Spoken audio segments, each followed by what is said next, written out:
right, class. Today we're going to be going over the Electoral College. This is the system that selects the U.S. president, our president. It's a little bit different than just a normal popular vote, so let's get into it. Okay, so just like with our representatives who vote in our stead on legislation, we don't vote directly on laws. We're not a pure democracy. In our presidential elections, similarly, in actuality, we're not so much voting directly for the candidate we mark on the ballot, even though we are marking candidates on the ballot. We are actually voting for electors, people to represent us in an election in December. So we're voting in November on the ballots for the presidential candidate of our choice, but we are actually just voting to have electors selected from that candidate's party to vote in December, and those are the votes that are actually going to count towards deciding the election.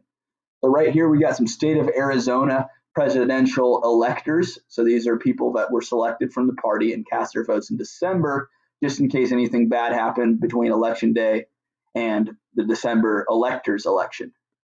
So that's the Electoral College election that really matters for the choice, even though ours does indirectly in November select the presidential candidate.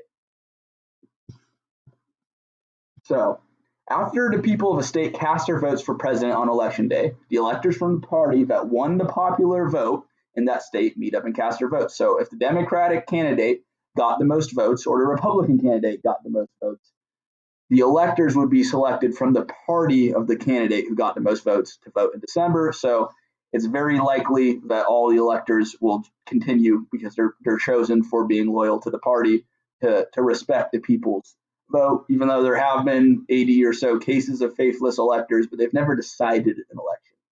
But anyways, the electors are who are really selecting the president in the Electoral College type of elections that we have. So the electoral votes end up being given usually all to one candidate.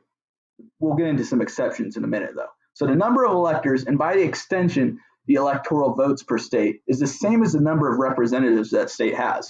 So a minimum of 3 for those small states like Wyoming or Alaska, but the number increases as the state's population increases, and thus the number of representatives they're likely to have. So like California, obviously we have a large population, we have a lot of representatives. So we have those 2 senators, and then we've got a whole lot more House members. So we get the most electoral votes in this electoral college.